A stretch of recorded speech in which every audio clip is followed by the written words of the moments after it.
Hello everybody, welcome to Greedfall.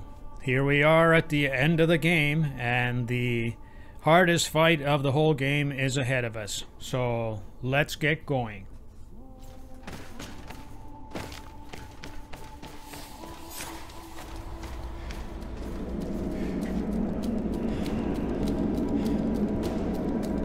Constantine!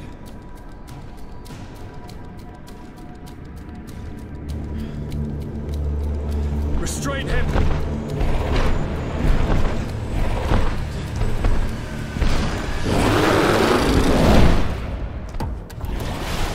I think the most important thing for this boss is to always see where the boss is and what he's about to do. So that's why I primarily moved to my left and rolled, and that got me behind the boss sometimes. And I also used my 4-barrel pistol that had 10% fury. So with its rapid rate of fire, it built up my fury to max pretty quickly, and then from there I used my bomb skill.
At this point, I got pinned against the rocks and I couldn't get out, so I finally realized to just shoot him.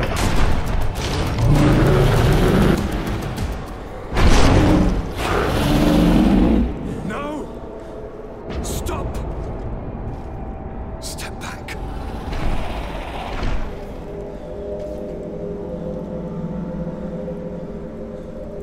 I do not desire your death. I'm sorry.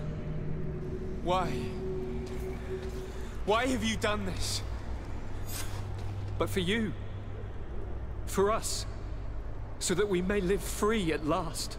This makes no sense. Constantine, it's madness. You don't understand because you're still attached to the old world. This old, dying world which, to survive, has betrayed, used, and manipulated us and would not have hesitated to kill us. Perhaps, but I've seen death, cousin. And I understood the vanity of it all. My father's ruses just so he could earn more power. The political bowing and scraping to preserve corrupted nations. I have been offered unrivaled power, allowing me to get rid of this. To send the old world back to its inevitable death and to build something new here. Something unique. And this new world is my gift to you. You and I could be its new gods. The immortal and benevolent monarchs. He himself is the incarnation of the old world he is speaking of. He has its vices and its poison.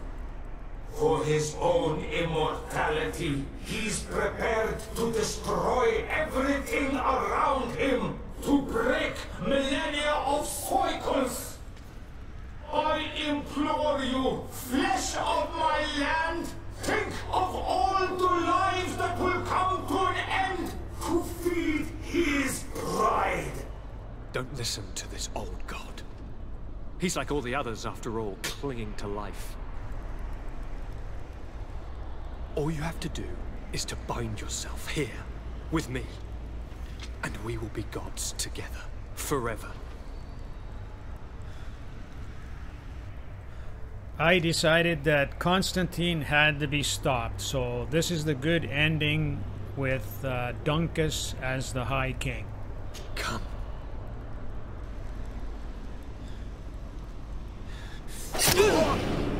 Oh, what a shame.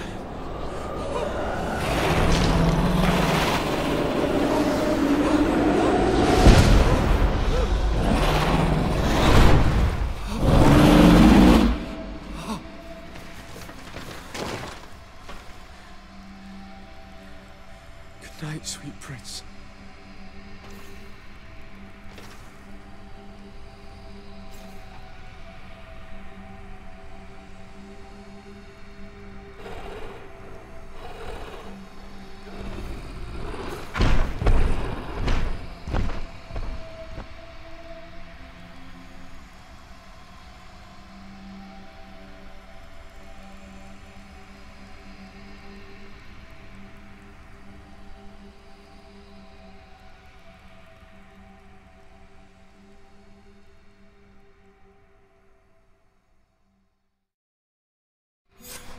After the fall of Constantine, my young student managed to establish stronger links between the old nations and the natives. Some of their donegada were even invited to the continent, and with their help, it slowly became a land filled with life again.